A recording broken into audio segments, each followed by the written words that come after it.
And Arvind, this is Manoj. So Satya and Chandrakant are facing airflow installation error. Like they're telling they're facing the issue like past 3 4 days.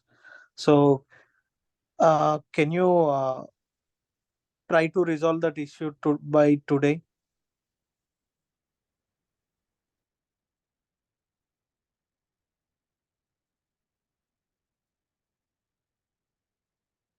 Containers we can do because we have to do practice. So we can use the container. So I found the steps I was talking about. Okay, it could be one airflow. One guy Udemy course is there. So I was telling about this. So here is a Docker basic installations is there, right? So two Docker commands we can do. Okay, so I will show you this commands. Okay, because this command we can do airflow installation. Yeah, we can do in the containers. It's the same, right? We have to learn, even though, right? We have to learn Git, Jenkins, Docker, right? So it will be a practice, right? So not only Docker, right? Spark and all those components we can do on the containers. Okay, because containers are lightweight and in compared to VirtualBox, right? If we say, so containers can be fast, rebootable, okay, and lightweight, and there are many benefits of the containers nowadays. Containers, Docker, Kubernetes containers are being used. Okay, so so Airflow can be easily installed by containers. Okay. Okay, let me show this steps like we can install Airflow and then we can run the job in the Airflow. Okay. Anybody else question anything apart from this? Okay, I understand this is because some of the people install, but it's an issue. Okay, but Docker container it will not be issue because Docker container is independent of our main configuration, right? Some configuration issue. Okay, so first we should have installation of Docker. So I will just go through some Docker concept first, Git and Docker. So just give the DevOps idea. Okay, so how DevOps is benefit, right, in the data engineering basically. Okay, so when I say like we are doing the manual way installation, right? So if we have the containers, right? So why we are going for manual, right? The containers are like a very specific way, right? Because containers, like you need to start and stop, right? But once you manually install your software, right? Your component is Hadoop, right? So it will be a permanent, right? But containers are not that much reliable, okay? Because containers, like if some application, quick application deployment you want to do, you will use containers, okay? Like suppose if I say I have to install Hadoop, Spark, Kafka, Airflow, NiFi. Okay, I want to do a end-to-end application ETL pipeline development. So if I do installation of all these tools, right? So I will take time, right? I will say, suppose like 1 to 2 hours I'm taking, right? And it can take more than that also, right? But if I'm doing with the containers, so within 4 to 5 minutes, I will install all this component. I will make it ready, my infrastructure. So infrastructure development should not take much time, right? So we want to avoid, we want to make it less time in the infrastructure development, infrastructure part, okay? But application development, okay, that application development will take time. Whatever time it has to take, it will take. But if we can, same infrastructure, suppose this 1 to 2 hour you spend in this one cluster, you have taken a time to develop this infrastructure. If same infrastructure, you have to develop on another cluster, how much time you will take? Again, same 1 to 2 hours you will take, right? So it is your like development cost is increasing based on your this infrastructure development, right? So this infrastructure development can be quickly shortened, right? Because if I say, if this 1 to 2 hour, if I reduce to 4 to 5 minutes, 4 to 5 minutes. So I will create a containers of this all component, create containers for all these component. Okay. And these containers, right? Like we can make it up. We can make it up within 5 minutes. Okay. So that will make it my anytime. And this is ready-made, right? Next time, if I say I need again same infrastructure.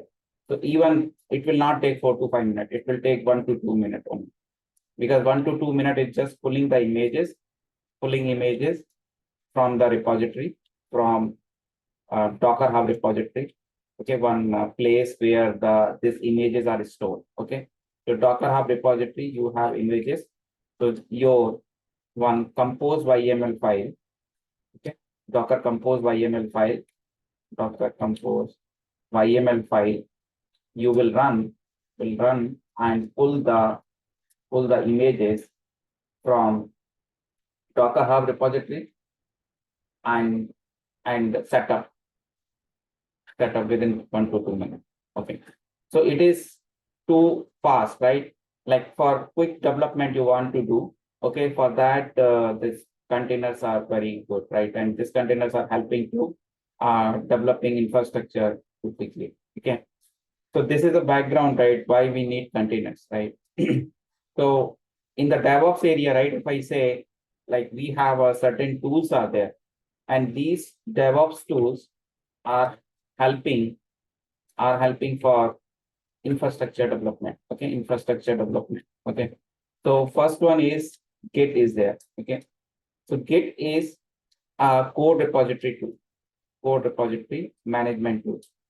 So why this tool is very important? Because whenever we are developing the code, right? Suppose I'm saying I have a Python Spark code, or I have a Spark Scala code, okay, or I have a Java code.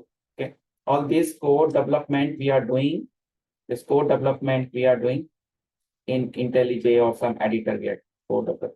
Okay? Code development we are doing in IDE, integrated development environment. So some integrated development environment like Eclipse is there, and Eclipse and Intel. Okay, so this code is in the local environment. This code are in local machines. Okay, but suppose your local machine is crashed, right? So we cannot have the backup, right? So that is the reason code repository is very important.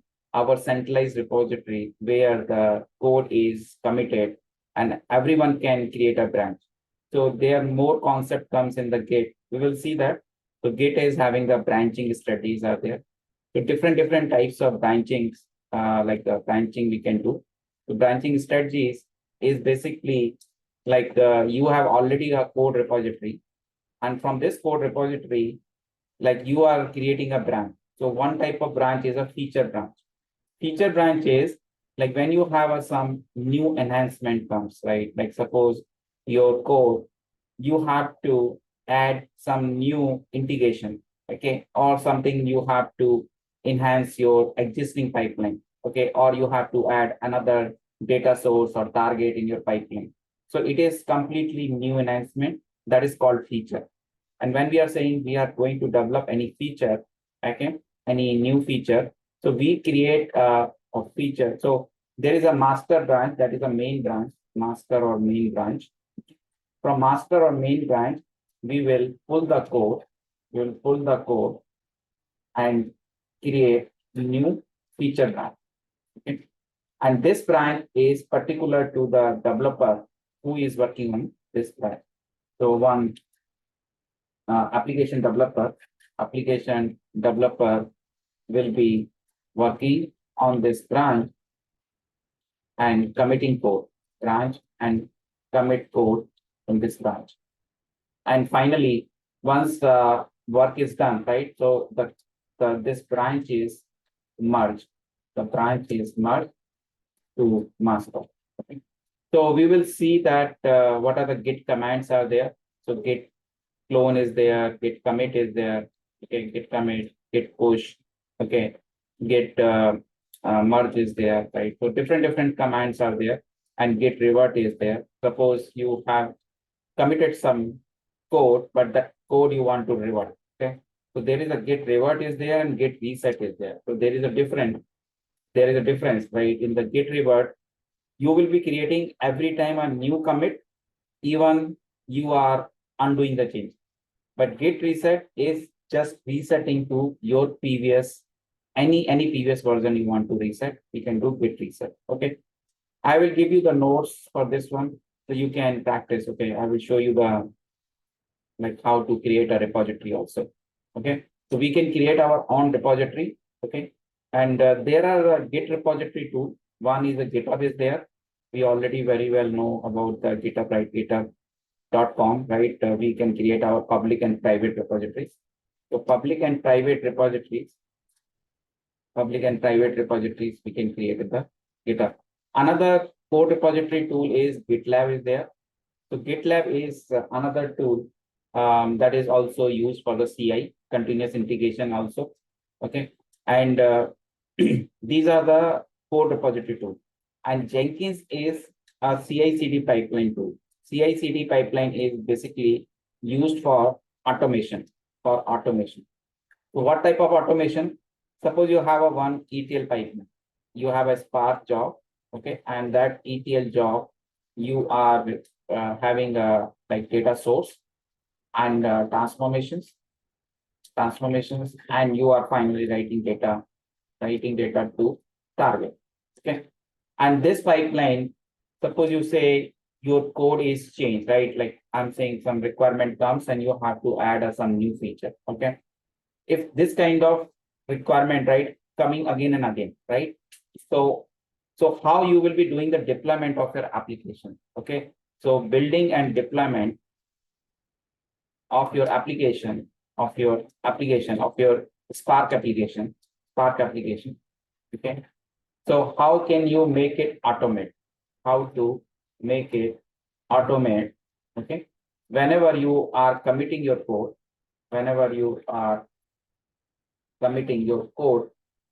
your code, it should be built, and deploy on the server. Okay. So Jenkins is a tool. We have the feature in the Jenkins is webhook.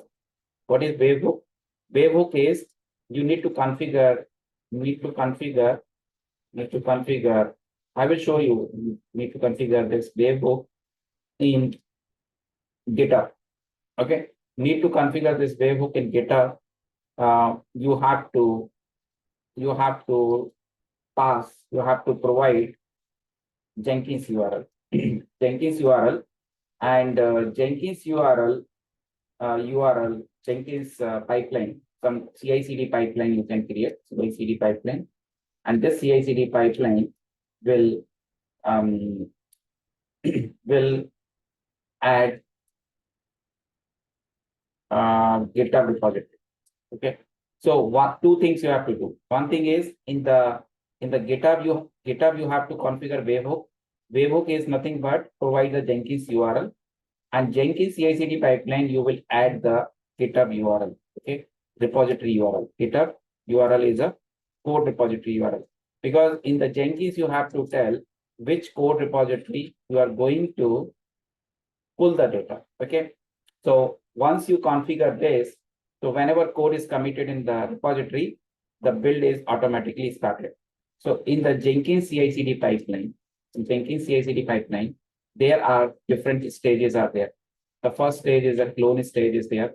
So there is a Groovy script we have to write. This Groovy script, and this Groovy script is a scripting language. It is a scripting language, and this scripting language is just defining various stages. So these various stages, including one is a clone stage is there, build is there, test is there, and deployment stage there.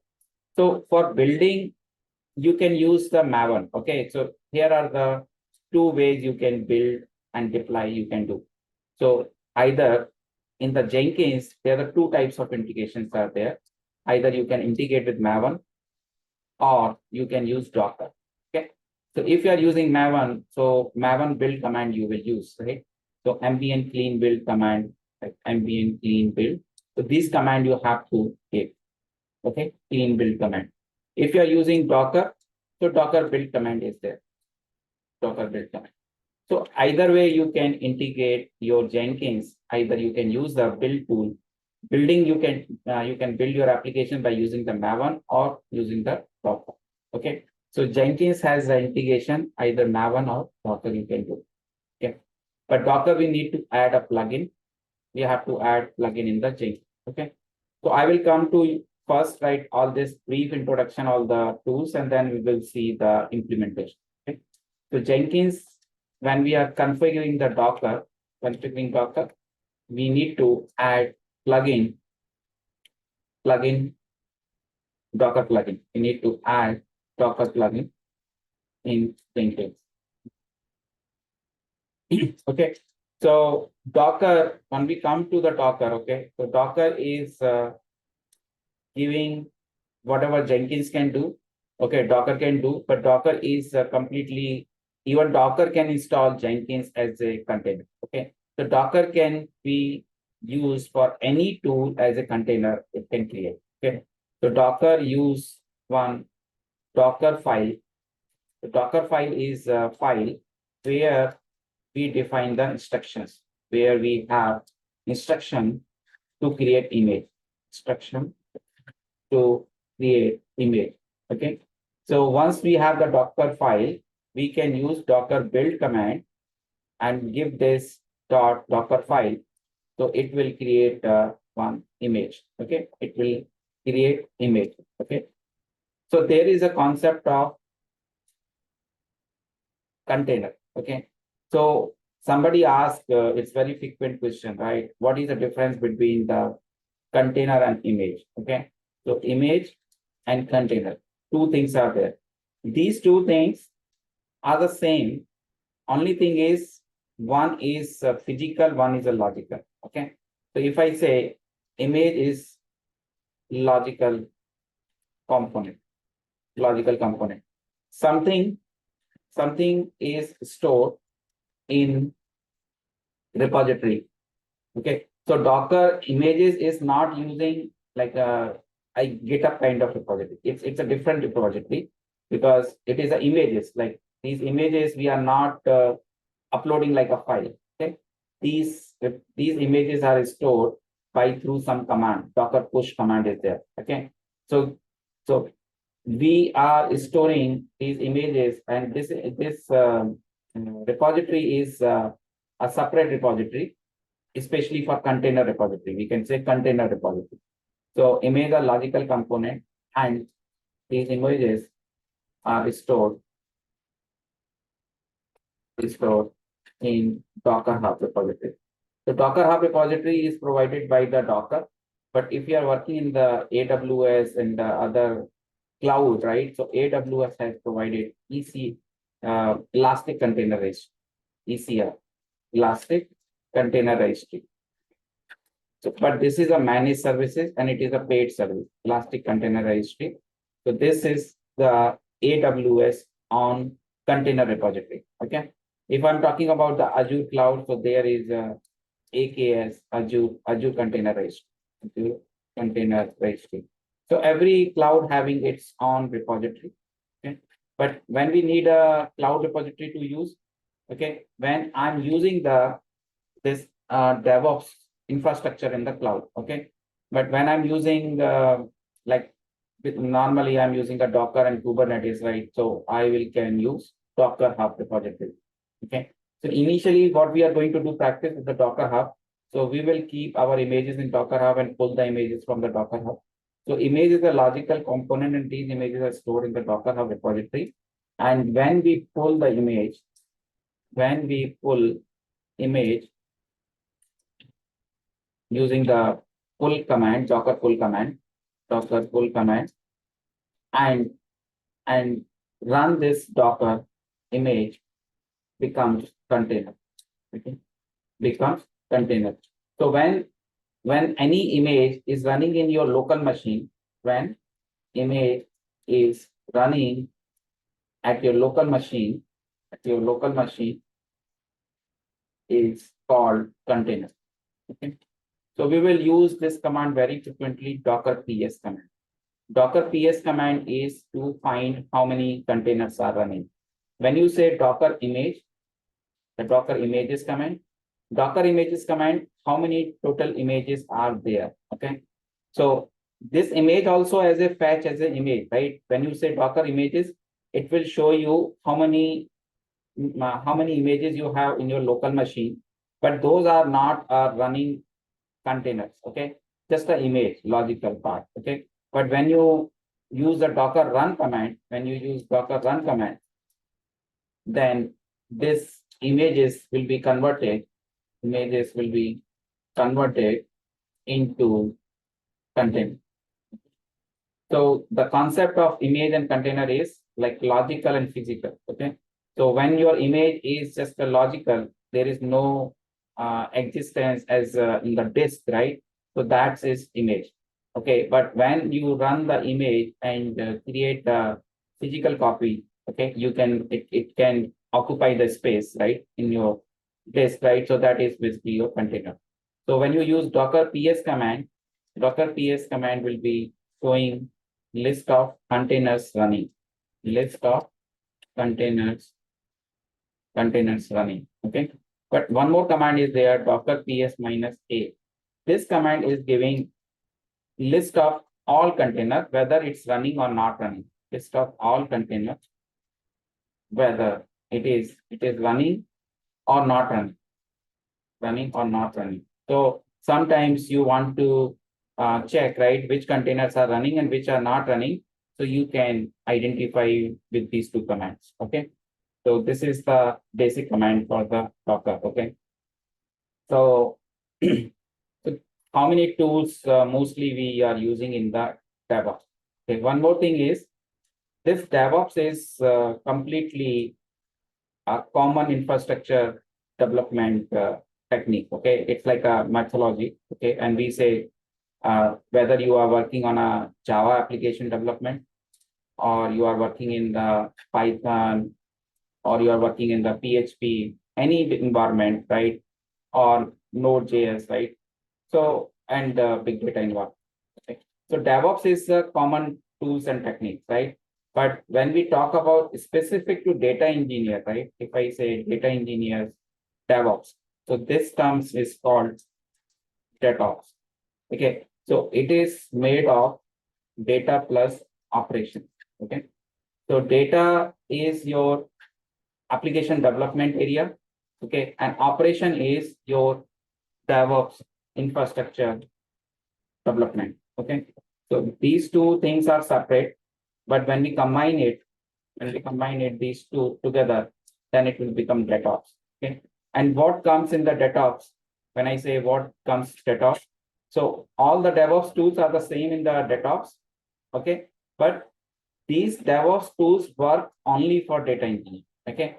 Suppose I say I'm working on the Git, I'm working on the Jenkins, I'm working on the Docker, I'm working on the Kubernetes. Okay. But this Docker every time is talking about the data engineering component containers. Like if I say Kafka, Airflow, NiFi, okay, NiFi and Hadoop, Spark. Okay, what else can be there? Like Mongo, Cassandra. Okay. So whatever I'm talking about, all the tool installations, everything will be through containers. Okay. So there are the official images are there. There are official images in Docker Hub repository. Okay. So we can do one by pull images we can do, or there is a Docker has provided Docker Compose. So Docker Compose is a utility, it's provided by Docker. So rather than one Docker file you write, right, and you pull the image, or better to use a one Docker Compose file, and this Docker Compose file we can define all containers images. Okay, like if I say I have a Kafka, Airflow, NiFi, Hadoop, Spark, Mongo, Cassandra, whatever I want to use in my entire application development, right? I want to do with the containers. I will define all the images in one compose file. And there is a one single command you use, like docker hyphen compose up. Okay. So when you, how many things you need to install, right? You need a, before Docker compose, you need a Docker installation. So Docker installation is possible in the Windows.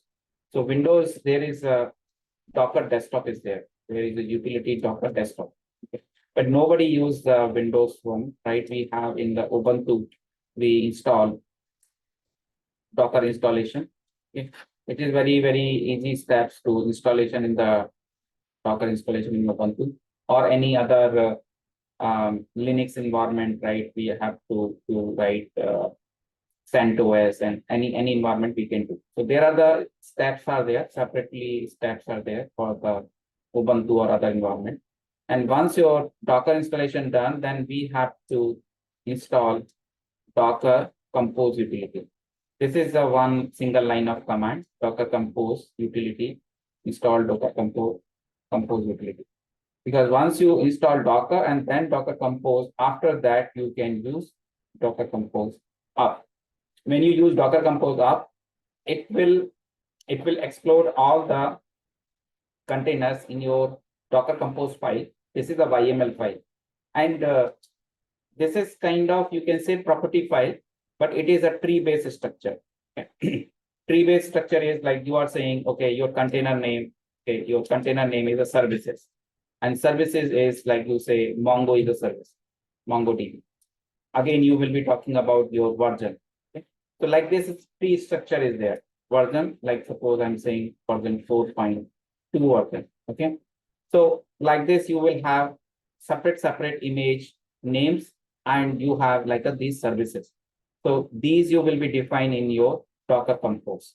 So Docker compose.yml file, Docker hyphen compose.yml file. And this YML file, we don't need to create manually because we can find the official images configuration of this Docker compose YML file. We can take it from anyone and then we can use that one and we can make it our environment ready. Okay. Once our environment is ready, we can verify all the installation by checking their versions. And once we verify all the versions, right? Okay, our Airflow is installed, Kafka is installed, Spark is installed. So suppose if I say you some initial configuration you have to do. Suppose I'm just taking an example.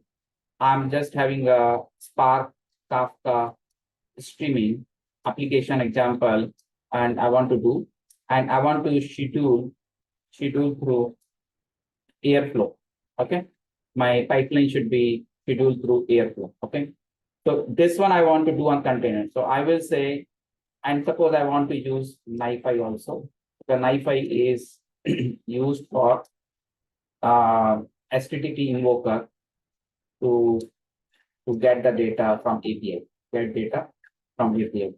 Okay, I talked about this HTTP invoker. HTTP invoker is one processor, right? And we can get the data from the API. So if I say this pipeline, how the flow will be there? So flow will be, so some REST API call will be done by some NiFi.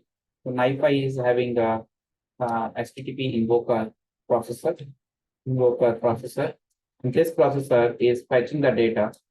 Okay, and then next, once you get the data, suppose you are writing data to the Hadoop file system. So you will be using put file processor. Okay, so this is entire flow in the NiFi you are defining, right? Put file processor, and you are writing data to Hadoop file system. So Hadoop file system, you written data, and next is you have publish Kafka. This all things I already showed to you. Publish Kafka. Publish Kafka is publishing data to the Kafka topic. So Kafka topic, your data is published. Okay. Then your Spark job is running. That Spark job is like ingesting data from Kafka topic. Okay. Okay, so that job is running. And next is once you are going to write the data into Cassandra. Okay, so writing structured streaming data, right? Writing structured structured streaming data, structured streaming data into Cassandra. Okay, Cassandra is a NoSQL database I'm using for storing the data into Cassandra. So if I say how many core component are there in this pipeline, if I say here is a Spark is a one core component, one is a Cassandra is a core component, here is a Kafka is a one core component, okay, and one core component NiFi, which is a source of the data, which is bringing the data, right? Okay, so if I make it in the sequence, so NiFi is coming first in the picture. Okay, next is Kafka and Spark, right, working together and making data available to the like Kafka and Spark working together, and then finally data is written into the Cassandra. Okay, so here if I say this all sources, right, like this all component, right, if I want to install containers, so first of all I have installed all these like tools as a containers I have installed. Suppose my all containers are ready, right? After this Docker Compose file, you make it up and your all containers are ready. So next thing, what I need to do, okay?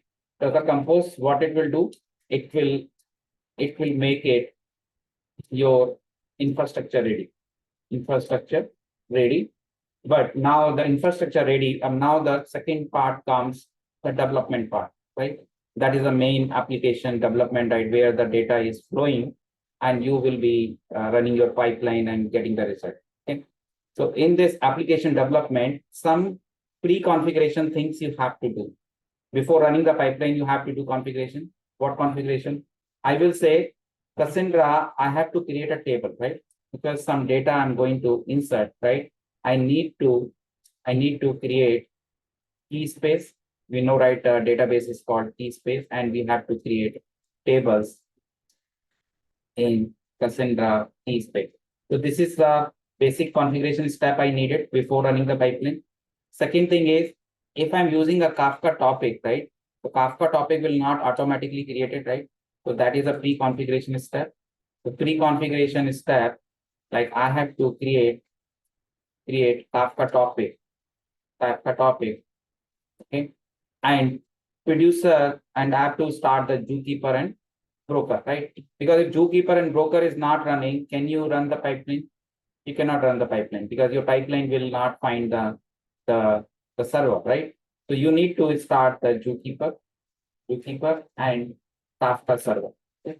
So where you are doing this part in the local machine Kafka, you can't use it, right? Because local Kafka machine is basically your installed Kafka. But here we have installed everything through the containers. So what we need to do, we have to go, every container is a specific name is there. If I say Cassandra is a one container, Kafka is a one container, Spark is a one container, and NiFi is a one container. So once these all four containers you look at, now you have to go to inside the container. Container is nothing but like a one individual machine. Like container is like a one machine, and you have to go inside that machine. So there is a command docker exec command. Okay. Suppose I want to go to Cassandra container. So I will do docker exec -it. It is for interactive. And here I will write container name. So my container name is, suppose I capped it Cassandra. So I can easily identify Cassandra container. So some name is there, Cassandra. And I'm saying bin bash. So what is this bin bash? Bin bash is when you run this command, okay, when you run this command, you will come in the container like hash, like this. So you will come inside the container and you will be inside the container, and there you will start your Cassandra. How will you start? CQLS.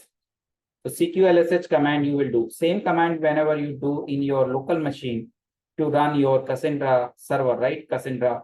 So same thing you will do in the container. So when you do CQLSH, so you will get one prompt you will get, CQLSH prompt you will get. Okay. And this prompt, right, you can write, create key space, create key space command, okay, create key space and key space name, your DB name, right? So you can do this command and you can create tables, okay? So this is the way to go inside the container. And now if I say I want to go to Kafka container, so same thing I will do here in the Kafka. So I will do the command Kafka container to Kafka server, right? And here I also do the bin ban. So once I come in the container, so I will find the Kafka installation folder, right? So I will find the Kafka installation folder, right? Apache Kafka, whatever version of Kafka is there, okay?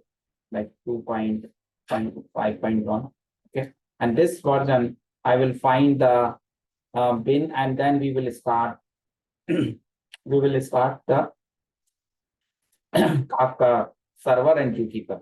So Kafka server.sh, okay, and Kafka zookeeper. So first we will start the Kafka zookeeper and Kafka server, okay, zookeeper.sh. And once these two are up, then I will use Kafka topic command, Kafka topic.sh, and then we can hyphen create topic name.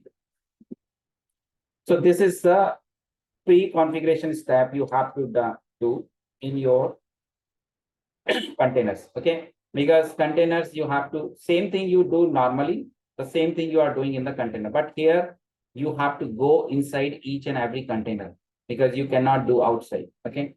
So that is you have to do with the docker exec command.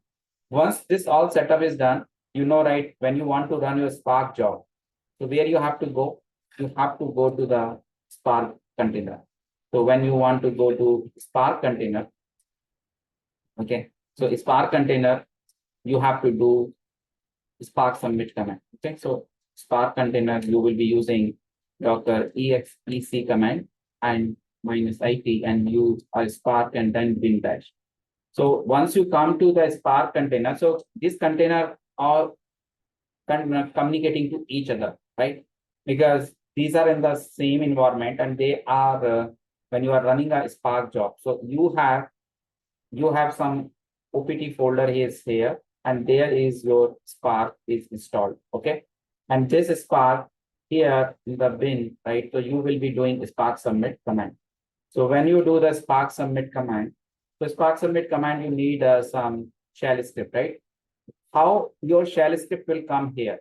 Suppose um, my test.py file. This is my Spark application, right? Test.py. So how can you bring your application in the container? Because you have your code or anything, right? Something you have or something you have in the outside container. So how to bring? So there is a concept Docker volume. So Docker volume is basically your host machine, host machine directory will be pointing to some directory, no, like host machine, some specific, directory, will be pointing to container directory. So here what I will do, I'll say /opt/ some installation folder, I will say, okay, Spark / some, I will have some directory test, and there I will keep it my py file, test.py file. So I will keep it, if I keep it file in my outer directory, in my guest machine, my host machine. So host machine directory, I have this test.py file. Same py file will be pointing to this location. Okay, the location is different, but they are mapped to each other. Okay, that is basically your the Docker volume. So Docker volume is basically attaching your volume, attaching your data to your container from outside host to the container inside the container. Okay, so that way you will be providing your your script file or any input file, anything you can provide to your container. And once your data will be, your file is in the container, then you can run your Spark submit command. So once you start this command, it will start the job, and then your NiFi and Kafka and your Cassandra, right? So this pipeline will keep working. Okay. So this is the basically called Docker, right? Based, right? Container based, right? Spark pipeline. Did you understand the concept, right? Right. Okay. So if this kind of application I want to do, I need a one like end-to-end application, right? Requirement, right? What type of data I'm going to fetch. Okay. So I will share you the use case. This is a complete one use case, like where we can use the containers and we can make an environment. Okay, container environment we can create by using the DevOps. Okay, and once our environment is ready, then we can run our ETL pipeline, end-to-end pipeline we can use. Okay, so any number of containers you can add up in this Docker Compose file. Okay. So first we need understanding about the Docker commands, because this Docker, different commands are there. All the manipulation command like Docker run command, Docker execute command, Docker remove container command. Okay, how to remove the containers, right? Okay, how to check the container. So Docker PS command. Okay, so Docker volume command, Docker networking command. So Docker has around 4 to 5 different areas are there, right? Docker volume, Docker containers, um, Docker Swarm. So Docker Swarm and Docker Compose. So these are alternate. Okay. So if I say Docker Compose is basically creating all containers together in a one single file, and then you can make it up all the containers. Same thing is Docker Swarm can do. So Docker Swarm is like different machines, like you can connect each other. It's like we are trying to make a cluster. We are trying to make a cluster of images running containers, a cluster of running containers. Okay, containers, running containers. So same things can be achieved by Kubernetes. So now Kubernetes name comes in picture here. Like when we talk about Docker Swarm, Docker Compose, so there is another option, right? Kubernetes. So Kubernetes is providing an orchestration. It's an orchestration tool. Orchestration, okay, tool, right? It is like same cluster of the running containers. So the prerequisite for the Kubernetes is Docker installed on all the machines. Okay. Without Docker, you cannot use Kubernetes. So the prerequisite for the Kubernetes is the Docker should be there. But Kubernetes giving one step ahead, and it is giving basically here, whatever you call it here, containers, right? So here it becomes a pod. Okay. So pod is basically a running container. A running container in Kubernetes called the pod.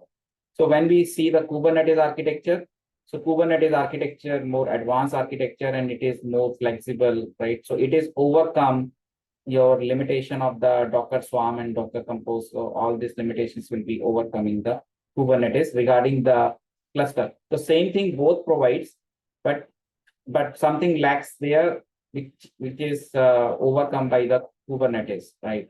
So Kubernetes having a lot of concept, right? Replica set, okay, replication also possible, high availability, load balancing. So whatever like system design questions you find, right? Like high availability microservices concept, right? So microservices architecture, right? Where all the services running parallelly on a different containers, and you are getting the high availability, reliability, flexibility, security. So everything can be implemented by microservices architecture. So microservices architecture has 12 design patterns are there. Okay, there are the different design patterns. You can see there is a Saga design pattern is there. There is a service circuit breaker is there. Okay, so this kind of 12 design patterns are there. Like you can implement your microservices architecture in your application development environment using the Kubernetes. Okay. So Kubernetes, I'm saying at least Docker part you understand and Kubernetes fundamentals you understand, because Kubernetes, when we go, there is a Kubernetes installation comes with the mini queue. Mini queue is if you want to install locally in your local machine, you want to install Kubernetes. So local host, local machine installation is called mini queue, local machine. But if you are installing Kubernetes in the distributed environment, right, in the different machines, so there is a installation name is kubeadm. So kubeadm is distributed environment installation, distributed environment installation. Okay. So if we want to practice just locally and we want to understand how Kubernetes works, so that we can check with the mini queue. Okay. And further in the Kubernetes, next thing comes is the ham chart. So ham chart is more advanced version in the Kubernetes. It is enhancing like deployment part. So deployment, package management, right? Package management things done by the ham chart. So ham chart is like whatever in Kubernetes you do manifest file, like one file you are doing manually. Here is automatic, like now repositories are there in the ham chart repository. Okay, so that is one label I had. Okay, I'm saying if you understand Kubernetes, then this part is easy to understand how manual configuration part you can overcome by the ham chart. Okay, and there is a one more concept is Argo CD. So Argo CD is used for the, I think this is only package management, and this is for the automatic deployment. So automatic deployment is like you commit something in the code repository and your deployment will be right automatically done, right? You don't need to pull manually code. Okay. So same thing, we have seen the webhook right thing. Okay. So but that thing is implemented by the in Kubernetes by using Argo CD. Okay. So those are the advanced tools. Okay. First we start one by one to right understand Git, Jenkins, okay, and then Docker, right? The Docker containers. Okay, let's do this practical of the Docker. Now you can understand the command. So the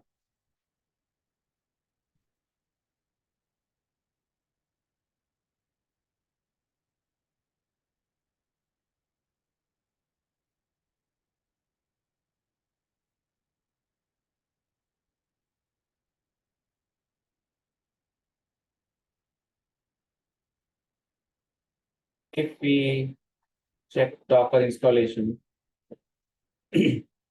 so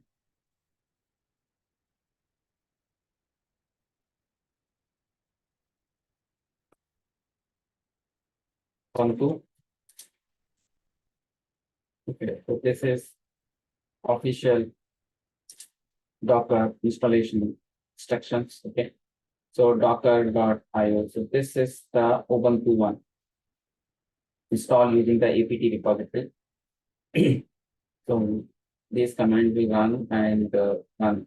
So if my Docker is installed, so when I'm pulling this image, if I'm running container, so sometimes when your image is not there in your local repository, it will be pulled by the run command also. So if you just run the run command will do two things. It will pull the image and it will run the image. Okay. But already if you want to run full image only, so just use sudo docker pull command. Okay, docker pull command you use. Okay, but your image and you want to pull the image and both you want to do together. So this hello world image is already in the repository. Okay, so if I am going to use this command, so if my docker is installed, it can run my docker command. Okay. See, it is pulling the image. So it is not giving me any error, right? It is not giving me any error, right? So it is, I'm getting the message from the, when I run the Docker command, okay? So if I check the Docker PS, so here is no, there is one, okay, so this is my some containers, the other container is there. So this container is having, this is a complete application as a container, okay? Complete application as a container means like it's a like a set of all containers together, we have one image. Okay, so that is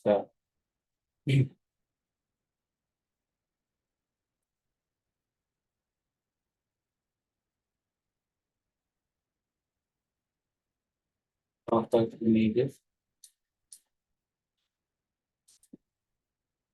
So these are the logical images in my machine, but they are not running as a container.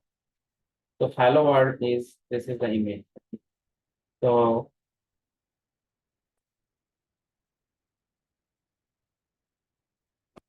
if I see this Docker run command, and this is running a Python.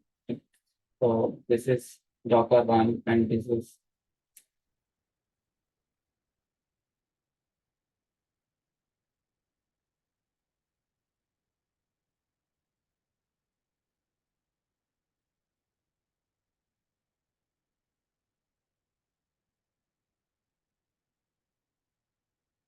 so now I'm inside the container. Like I have Python 3.8, and I'm inside the this Python container, right? So Python is installed.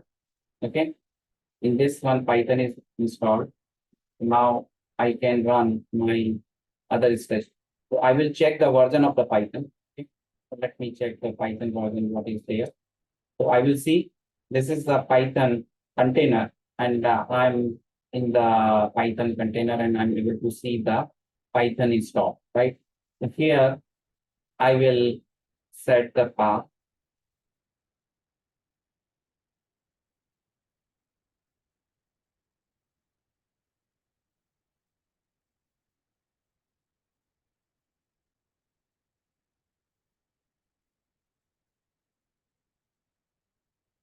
This is, I'm just trying to find in my environment variable, I'm able to find it. So this is the command: install all tools and dependencies can be required by the airflow. So I'm doing this all things in the container, not my outside. I'm doing within containers. I'm doing container.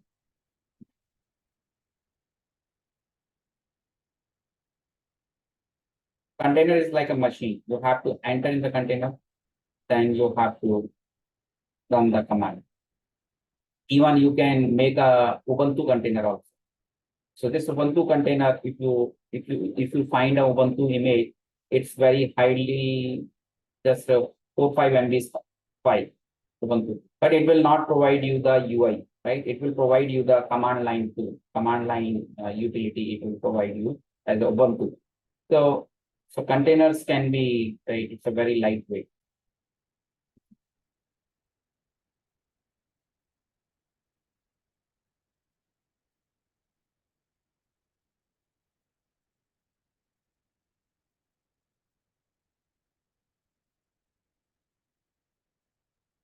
Adding a one user add, I'm adding the user. Airflow name is the user. Okay. I'm check the etc password.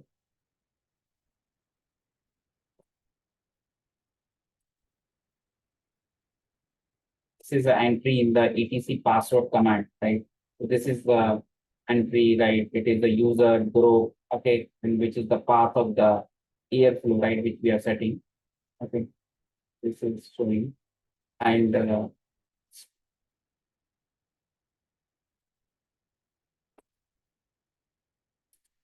this is I'm upgrading my pip.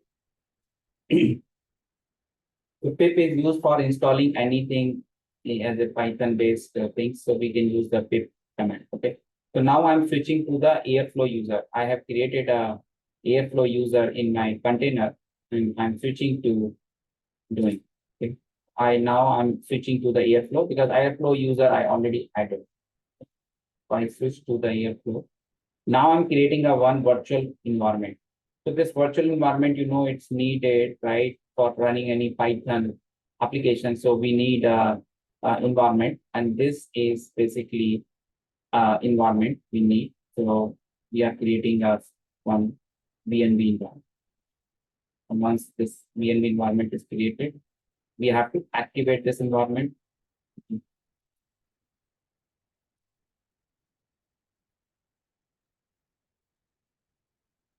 Now we are getting the dependencies, the airflow, all the constant dependencies.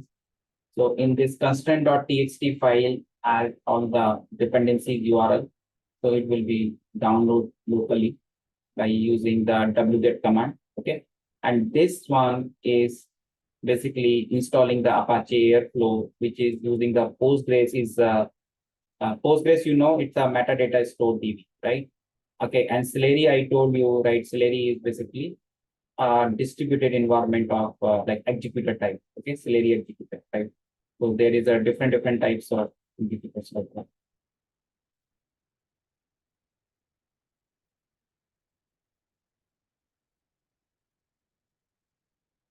Difference is like rather than installing in my Ubuntu directly, I'm installing the Airflow in the container. Within container, I'm doing. Okay. Within container, I'm doing. And once this is done, I will initiate my Airflow DB. Okay. I will I will do my Airflow DB initialization.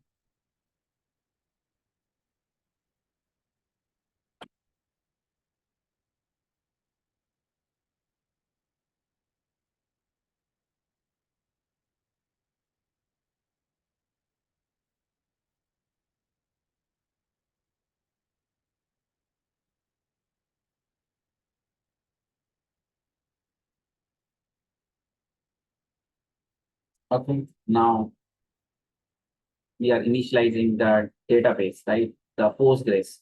So this DB init is basically initializing one database for my jobs metadata.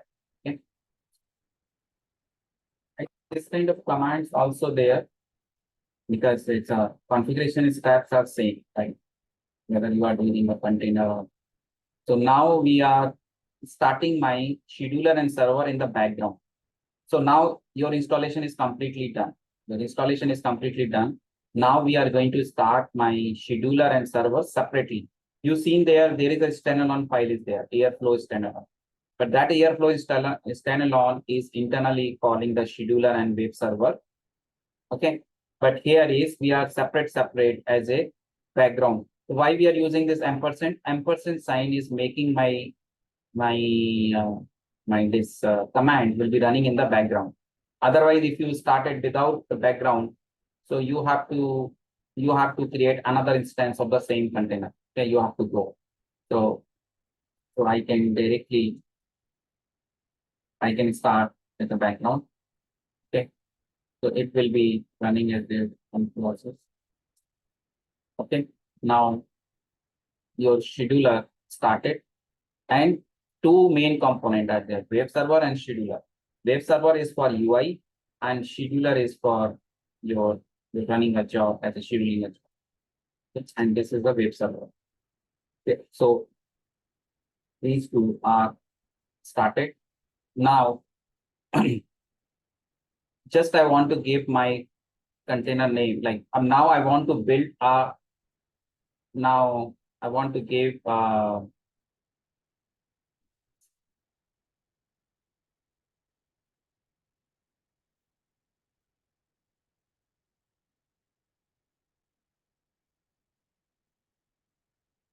now we check the URL.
can you see it is a similar type of configuration folder? Like you have to create here NVIDIA DAX.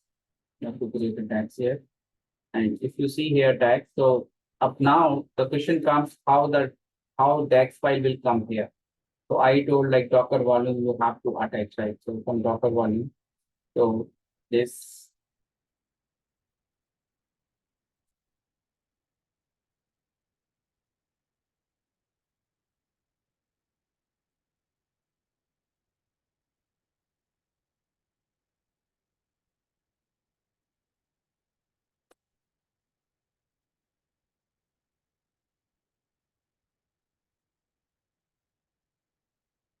if you running by it here and DAX folder.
Okay, so this will be what is the new password.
Okay.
when these three files are there, you can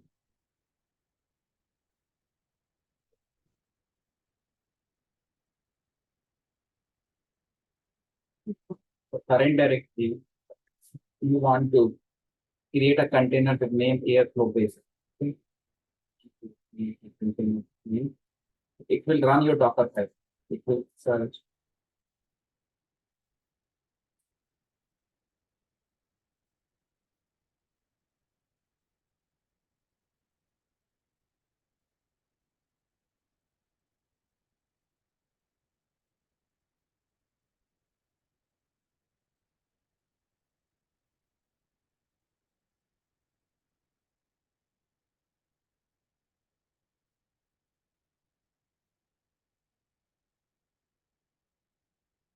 I have done the results. So please technical.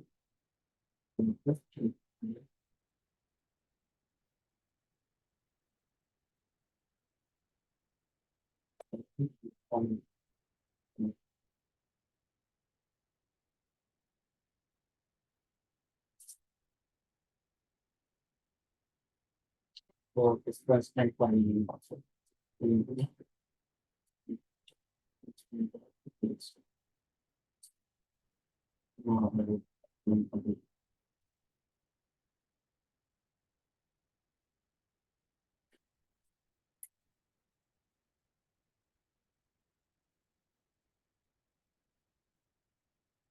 So change your port, right? Otherwise it will conflict, right? I did 8081. Mm.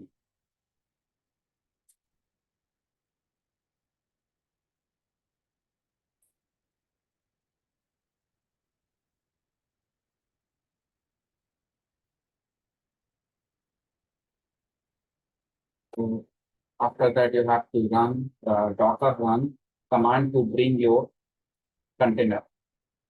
Because this is building the image and this is creating an image container by building. This is for running your container. And Docker PS will show that.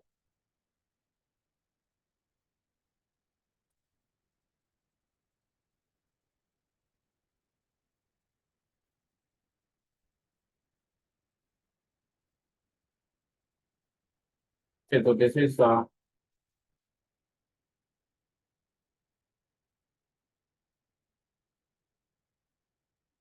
this is my container ID. Okay. When I do Docker PS, so now I'm able to see one container is built up, right? This is the short ID. This ID is the long ID and this is the short ID for. So now I want to go in the DF container. So Docker PS is showing I can want to go inside this container, I can go with this container. So, oh, but I am okay. I'm on the 8081.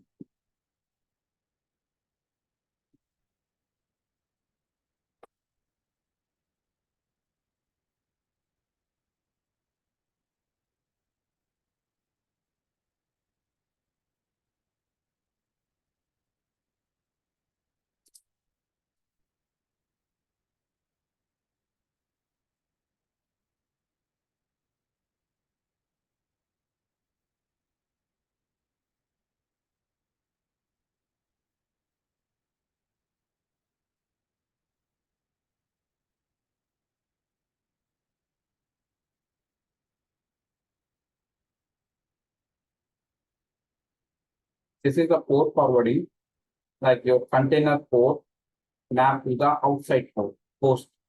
So that you can run outside host, you can run the URL. So this is called port forwarding, right? Your internal port to how map to the external port.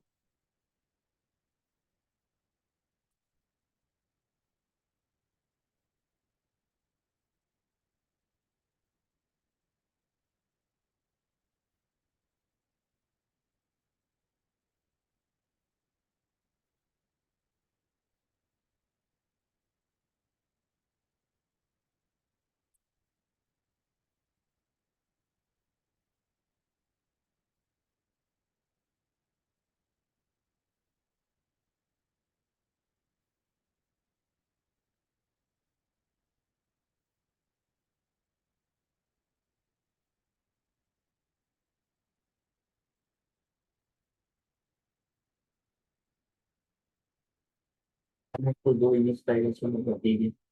So I need container ID. So if I want to go to container, even you can use this name or you can use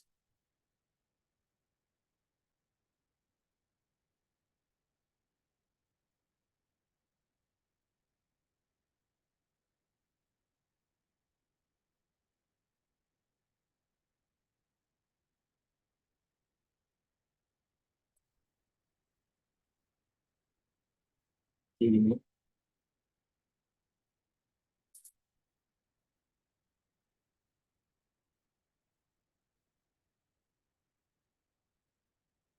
Within container, if you don't start the server and scheduler, so your UI will not.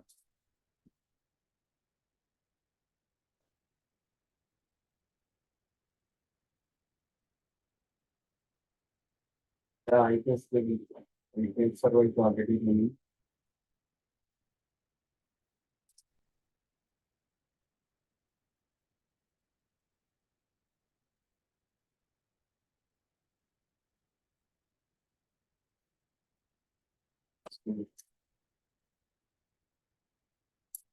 That one I have to wait.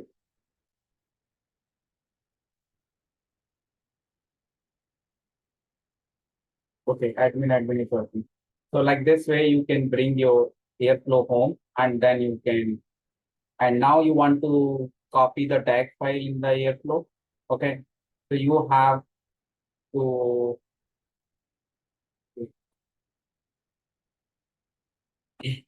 Okay, I will tell the command. Okay, first you make it ready your Airflow. Okay, this container one. Okay, so whatever steps I follow, Docker file, entry point, constraint. Okay, create these files and run this command. Start from here. Okay, yeah, from here, Docker build. So if you run in the same folder Docker build command, then you just check your container is making up or not. Okay.